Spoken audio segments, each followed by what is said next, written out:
Welcome अमर sir YouTube channel, इस पर आप सबों का स्वागत है। प्रेफरेंस ऑफ बैंक, कौन सा बैंक बेस्ट प्रेफरेंस होगा जब IBPS PO के लिए आप फॉर्म फिलअप करने जा रहे हैं, तो ये सबसे बड़ा सवाल आपके मन में आता है। आज मैं इस वीडियो में क्या करने वाला हूँ ये बताता हूँ।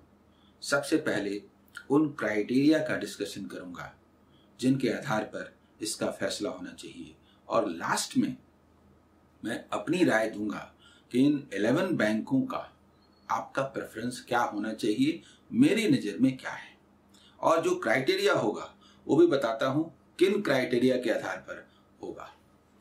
ये क्राइटेरिया है, इन क्राइटेरिया को मैं डिस्कस करूंगा। इन क्राइटेरिया में कौन से बैंक कहां आते हैं उन पर मूल रूप में डिस्कशन करूंगा। ठीक है, तो कुल मिलाकर के एक साइंटिफिक एनालिसिस होगा। मेरा जो ये पूरा वीडियो है वो उस कंक्लूजन पर आधारित है जो मेरे सैकड़ों हजारों की संख्या में स्टूडेंट्स क्वालिफाई किए हैं। उनमें से कुछ लोगों से मैंने बात की, चर्चा की, हर साल इस पर बात करता हूँ। इस बार कुछ नई परिस्थितियां सामने आई हैं, उनका डिस्कशन जरूरी है, तभी ये प्रेफरेंस आप तय कर पाएंगे। वैसे तो सारे ही गवर्नमेंट सेक्टर बैंक हैं, कहीं भी जाएंगे एक अच्छा जॉब आपका इंतजार कर रहा होगा, लेकिन अगर आपके पास ऑप्शन है कि आप प्रेफरेंस दे सकें तो उसका बेस्ट यूज क्यों न करें। ठीक है, तो एक एक करके हम लोग बात करेंगे, आगे बढ़ेंगे।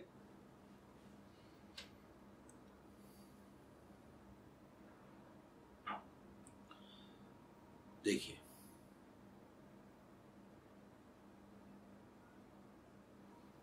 सबसे पहला जो पॉइंट है वो है वैकेंसीज।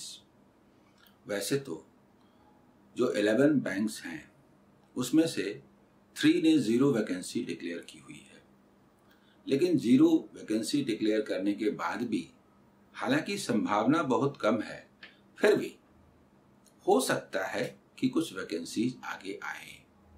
दूसरी बात है कि यदि आप उनको प्रेफरेंस देते हैं तो उससे कोई नुकसान भी नहीं होता, क्योंकि अगर वहां वैकेंसी नहीं है और वो आपका फर्स्ट प्रेफरेंस है तो आपका सेकंड प्रेफरेंस आपको मिलेगा, तो इससे कुछ खास फर्क नहीं पड़ता।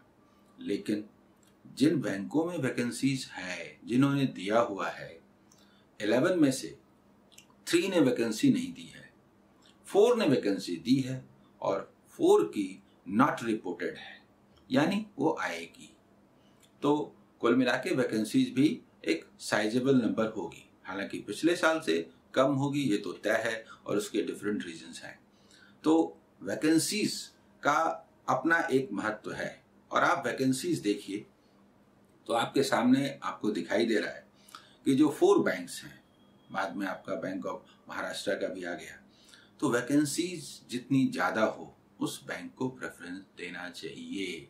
ठीक है, तो उस ख्याल से अगर आप प्रेफरेंस देने के लिए जाते हैं तो आपको नजर आता है कि सबसे ज्यादा वैकेंसीज, हालांकि नॉट रिपोर्टेड भी है उसमें भी देखना है, तो सबसे ज्यादा वैकेंसीज जो है वो बैंक ऑफ इंडिया की है। उसके बाद आप देखिए, आपको यूको बैंक ने 350 वैकेंसीज दी है, ये एक अच्छा नंबर है, और बैंक ऑफ महाराष्ट्र इनका 250 है। इस तरह के वैकेंसीज और भी आएंगे। तो कहने का मतलब है कि जिनकी वैकेंसी है, साफ दिखाई दे रहा है, जिन्होंने डिक्लेयर किया हुआ है, हमारी प्रायोरिटी में उनको ऊंचा स्थान दिया जाना चाहिए 11 बैंकों की का कंपैरिजन करते हैं तो। ठीक है, ये एक क्राइटेरिया है। बहुत सारे क्राइटेरिया हैं जिन पर मैं बात करूंगा और आप खुद भी उस पर डिसीजन लेंगे। इसके बाद जो दूसरा पॉइंट है हमारा, वह एक्सपेंशन ऑफ बैंक्स एरिया। इसका क्या मतलब है? एक बैंक, पैन इंडिया बैंक, पूरे देश में है। एक क्राइटेरिया ये भी है कि वो वर्ल्ड वाइड फैला हुआ है, तो इसका अपना इंपॉर्टेंस है।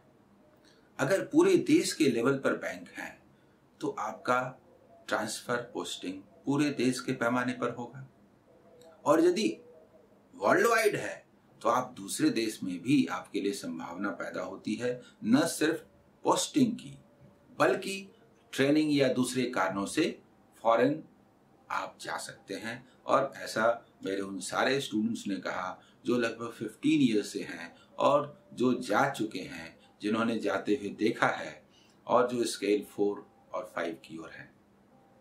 ठीक है, तो ये एक फैक्टर है कि जो ऑल इंडिया और वर्ल्ड वाइड है उसको हम इम्पोर्टेंस देते हैं। तो सेकंड पॉइंट और थर्ड पॉइंट, सेकंड पॉइंट है कि एक्सपेंशन ऑफ बैंक्स की देश में उसका एरिया क्या है, और दूसरा कि फॉरेन एक्सपेंशन यानी ब्रांचेस कहाँ हैं। बताता हूँ कौन से बैंक इस क्राइटेरिया में आते हैं, ठीक है, और किनका किनका क्या है। एक बात और भी है कि पूरे देश में ऑल इंडिया होने के अलावा कुछ बैंक्स ऐसे हैं जिनका कि नॉर्थ वेस्ट है, कोई ईस्ट वेस्ट है, कोई वेस्ट है और साउथ वेस्ट है। तो जहां वेस्ट बैंक है, जहां के आसपास उनके हेडक्वार्टर्स हैं, वहां उनके ज्यादा ब्रांचेज हैं, तो आपकी पोस्टिंग का की ज्यादा संभावना उन एरिया में बनती है।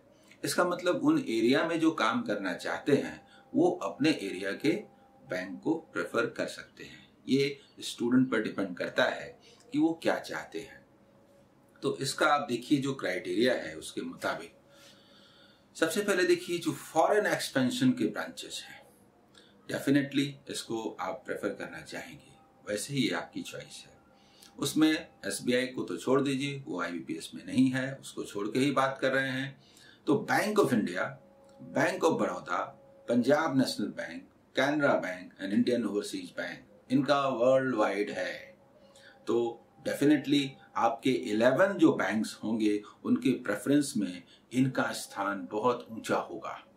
कौन पहला होगा वो तो और भी चीजों पर डिपेंड करता है, लेकिन एक बात तय है कि ये सभी बैंक जितने भी हैं वो आपको ज्यादातर आप उसको ऊंचा प्रेफरेंस देंगे। ठीक है, इसके बाद एक्सपेंशन जो पूरे देश के लेवल पर है उसमें देखिए पीएनबी है, बैंक ऑफ बड़ौदा है, बैंक ऑफ इंडिया है, कैनरा बैंक है, यूनियन बैंक है, ये सब पैन इंडिया बैंक हैं, पूरे देश में इनके ब्रांचेज हैं। इसमें एक बात और है कि वैकेंसीज बैंक ऑफ बड़ौदा में 0 दिखाई गई है, इसीलिए हम लोग डिस्कशन करेंगे बैंक ऑफ बड़ौदा का, लेकिन उसकी प्रायोरिटी जो कि हमें उसे नंबर 1 देनी चाहिए वो नहीं देंगे, नंबर लास्ट भी नहीं देंगे, लेकिन नंबर 5-6 के आसपास देंगे, ये आप लास्ट में देखेंगे। यानी हमारे डिस्कशन में बार बार बात आएगी कि बैंक ऑफ बड़ौदा हर दृष्टि से नंबर 1 है, लेकिन चूंकि उसकी वैकेंसी 0 दिखाई गई है, पता नहीं आगे आएगी कि नहीं, इसलिए हम लोग उसको लास्ट नहीं मिडिल में स्थान देंगे। ठीक है, तो डिस्कशन में ये बात रहेगी। तो इस ख्याल से भी देखिए कि पूरे देश में जो एक्सपेंशन है वो ठीक है। नॉर्थ वेस्ट और ईस्ट वेस्ट अगर आप बोलते हैं तो जो हिंदी मीडियम के स्टूडेंट्स होते हैं या जो इन एरिया में रहना चाहते हैं, पर्टिकुलरली गर्ल्स कैंडिडेट के लिए बात लागू होती है कि उनका मैरिज इस एरिया में हुआ, वो चाहेंगी इस एरिया में रहने के लिए, तो वो नॉर्थ और ईस्ट में जो ज़्यादा ब्रांचेस हैं उनको प्रेफर करेंगी। तो नॉर्थ वेस्ट में पीएनबी न सिर्फ नॉर्थ वेस्ट है बल्कि ऑल इंडिया लेवल का बैंक भी है, बल्कि वर्ल्ड वाइड भी है। तो आप समझ रहे होंगे कि पीएनबी का स्थान कितना ऊंचा होने जा रहा है आपके प्रेफरेंस में। ठीक है, इसके बाद देखिए इलाहाबाद बैंक जिसका मर्जर हुआ इंडियन बैंक में, ये ईस्ट वेस्ट है। तो इलाहाबाद बैंक तो बैंक इंडियन बैंक का तो हिस्सा हो गया, तो उसी को आप मान करके बात करेंगे। और ओरिएंटल बैंक ऑफ कॉमर्स और यूनाइटेड बैंक ऑफ इंडिया, इसका पीएनबी में मर्जर हो गया। ठीक है, तो ये नॉर्थ वेस्ट हैं। वेस्ट में सबसे ज्यादा बैंक है, उनके ब्रांचेस, ऐसे कोई भी बैंक ऐसा नहीं है जिसका ब्रांच पूरे देश में ना हो। हाँ, कम होता है ज्यादा होता है, ये फर्क पड़ता है। वेस्ट में देखिए बैंक ऑफ बड़ौदा, जिसको हम लोग अपने डिस्कशन में थोड़ा बाहर रखे हुए हैं, bank of Maharashtra, IDBI, central bank of India, union bank of India, जिसमें कि आंध्रा बैंक, कॉरपोरेशन बैंक, इसका मर्जर होना है, हो चुका है इसका मर्जर, और यूको बैंक। ठीक है, और साउथ वेस्ट उसमें कैनरा बैंक, जिस इंडियन ओवरसीज बैंक और आंध्रा बैंक का जिसका बेस्ट है। ठीक है, साउथ वेस्ट है। तो Indian Overseas bank, Andhra bank, ठीक है, इनका प्रस्तावित है मर्जर। हो गया, समझ गए। तो इसके आधार पर आप इनका डिसीजन कर सकते हैं। कुछ लोगों के लिए ये वेटेज का एक इम्पॉर्टेंट पॉइंट हो सकता है, इसलिए मैंने इसका डिस्कशन किया। अब आप देखिए, सारी ही चीज़ें अब एक जगह पर नज़र आ रही हैं। मैंने सामने लिखा हुआ है, आप इसको देखिए और इसके आधार पर डिसाइड करेंगे। आज प्राइवेटाइजेशन एक बड़ा मुद्दा है, बैंकों का मर्जर एक बड़ा मुद्दा है। बैंकों में मर्जर होने के कारण, मैं 2 मिनट पहले इस पर बात कर लेता हूं क्योंकि इस सीन को आपको समझना चाहिए। अगले 2-3 वर्षों में बैंकों का मर्जर होने के कारण वैकेंसीज कम होगी।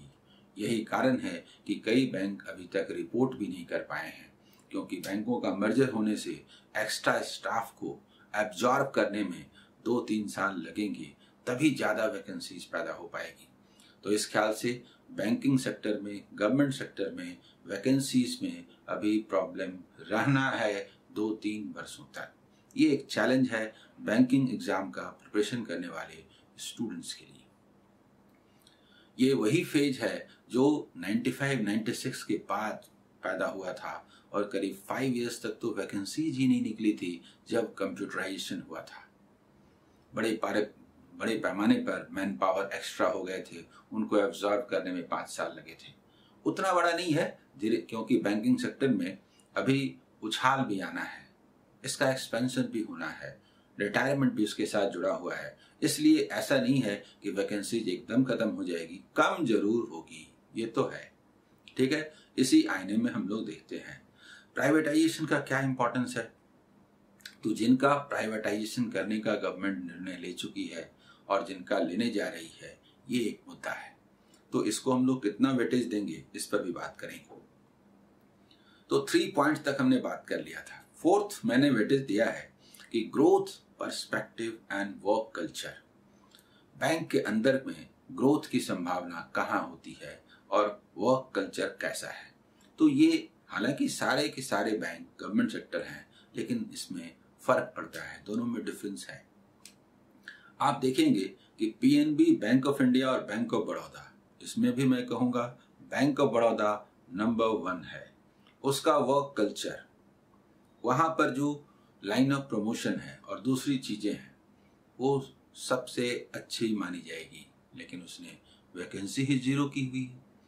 तो उसका नंबर हम लोग फर्स्ट तो नहीं दे सकते, 4th-5th में देंगे। ठीक है, तो आप देखिए इसमें पीएनबी और बैंक ऑफ इंडिया, ये दोनों का वर्क कल्चर भी बहुत बढ़िया है कंपैरेटिवली दूसरे से, इसलिए इसका वेटेज तो बहुत ज़्यादा रहेगा आपके प्रेफरेंस में। ठीक है, प्राइवेटाइजेशन का जो मुद्दा है उसमें आप देखिए Indian Overseas Bank, Punjab and Sindh bank और बैंक ऑफ महाराष्ट्र देखिए। तो इसमें इंडियन ओवरसीज बैंक और पंजाब एंड सिंध बैंक, इसका तो प्राइवेटाइजेशन करने की सरकार घोषणा भी कर चुकी है, इसकी घोषणा कर चुकी है, उसमें बैंक ऑफ महाराष्ट्र भी शामिल है। तो प्राइवेटाइजेशन करने से इसको दुधारी तलवार के रूप में लेंगे। ज़्यादातर स्टूडेंट गवर्नमेंट सेक्टर में, गवर्नमेंट सेक्टर होने की वजह से जाते हैं, प्राइवेट सेक्टर होने की वजह से नहीं। लेकिन फिर भी जो लोग इसमें कैपेबल होते हैं, देखने का अलग नज़रिया है और रियल में जिनके पास टैलेंट है, उनके पास प्राइवेटाइजेशन होने के बाद बढ़ने के ज़्यादा अवसर हैं।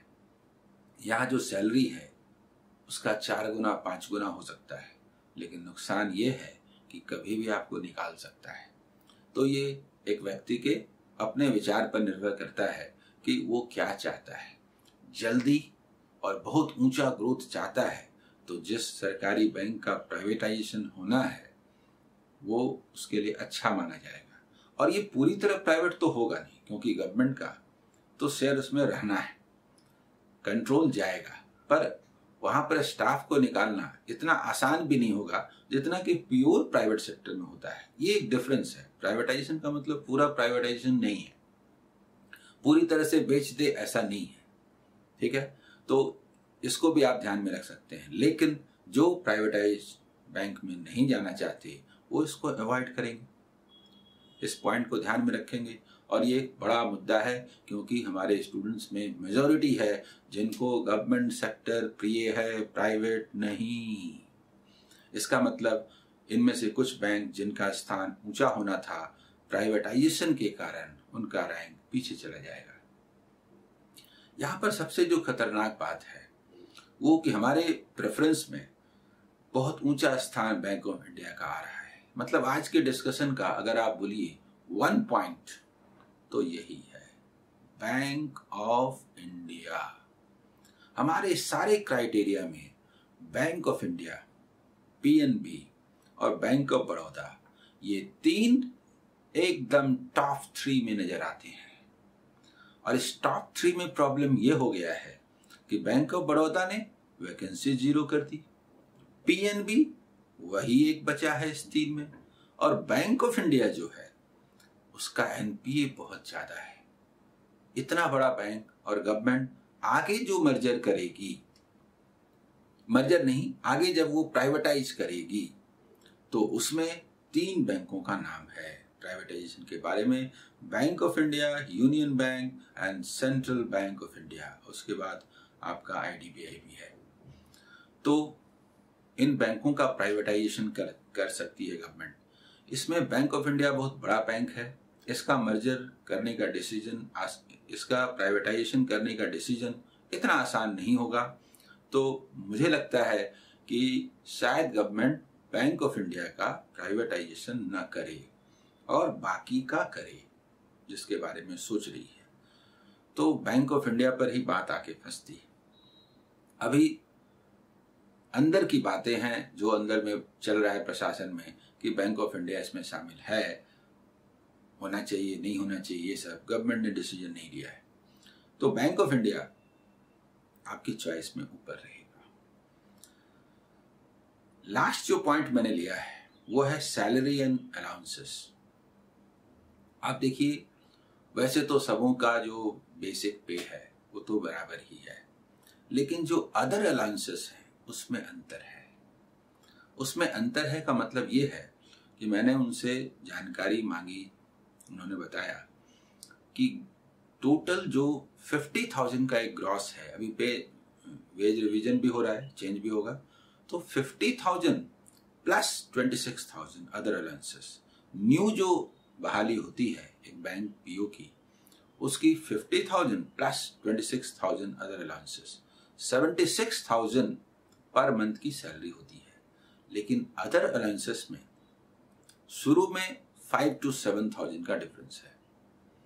जो बैंक बड़े हैं वहां पर अलाउंसेस ज्यादा है, यानी bank of India, bank of Baroda, PNB, ये सब में ज्यादा अलाउंसेस है। आपको थोड़ा आगे बढ़ेंगे तो लगभग 10,000 का डिफरेंस आ जाएगा। यानी सैलरी और अदर अलाउंसेस की बात करेंगे तो बड़े बैंक प्रेफरेबल है, उनको ऊंचा स्थान दिया जाना चाहिए। तो आपको ये समझ में आ गया होगा। इसके आधार पर मेरी नज़र में जो क्राइटेरिया बनता है, इसमें आप अपने अनुसार थोड़ा बदलाव कर लेंगे, वो ये है। पहला नंबर मैं बैंक ऑफ इंडिया को देता हूं, दूसरा नंबर पीएनबी को देता हूं मेरी नज़र में। लेकिन अगर आप प्राइवेटाइजेशन वाले खतरे को थोड़ा वेटेज देते हैं तो इसको बदल दीजिए, आप पीएनबी को फर्स्ट कर दीजिए और बैंक ऑफ इंडिया को सेकंड कर दीजिए। बैंक ऑफ बड़ौदा को मैंने अलग रखा है क्योंकि उसने 0 वैकेंसी की हुई है, नहीं तो पहला चॉइस निस्संदेह बैंक ऑफ बड़ौदा होता। ठीक है, अभी भी इसका रैंक आप आगे देंगे, थोड़ा आगे, लेकिन थोड़ा आगे मतलब पीछे की ओर। तो फर्स्ट जो है वो पीएनबी या बैंक ऑफ इंडिया, जो आपको अच्छा लगे आप 1 और 2 इनको देंगे, ये बेस्ट रहेगा।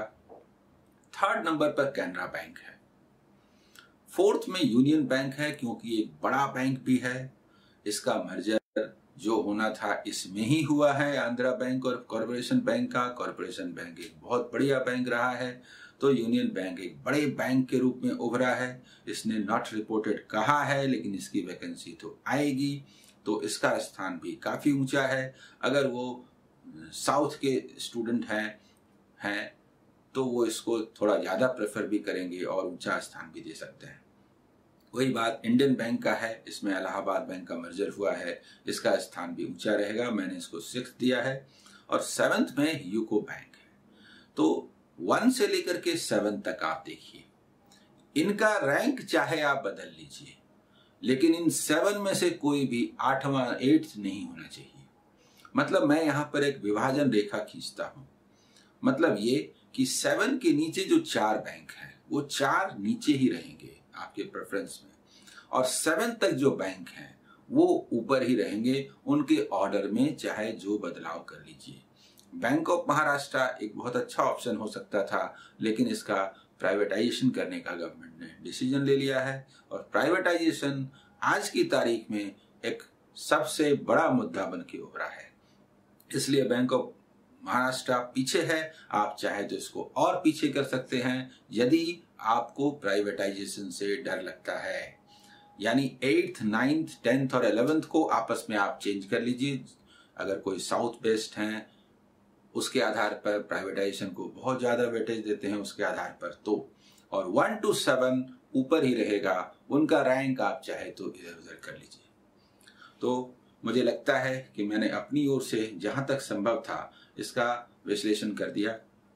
आप बैंक प्रेफरेंस दें, उसके बाद पढ़ाई पर कंसंट्रेट करें। इन डिफरेंसेस के साथ भी जिसके पास कैपेसिटी है, जिसके पास क्षमता है, वो स्टूडेंट एग्जाम भी पास करेगा और वो सफल होने के बाद अच्छा परफॉर्म भी करेगा। और बेस्ट परफॉर्मर को कभी किसी चीज की चिंता नहीं करनी चाहिए। All the best.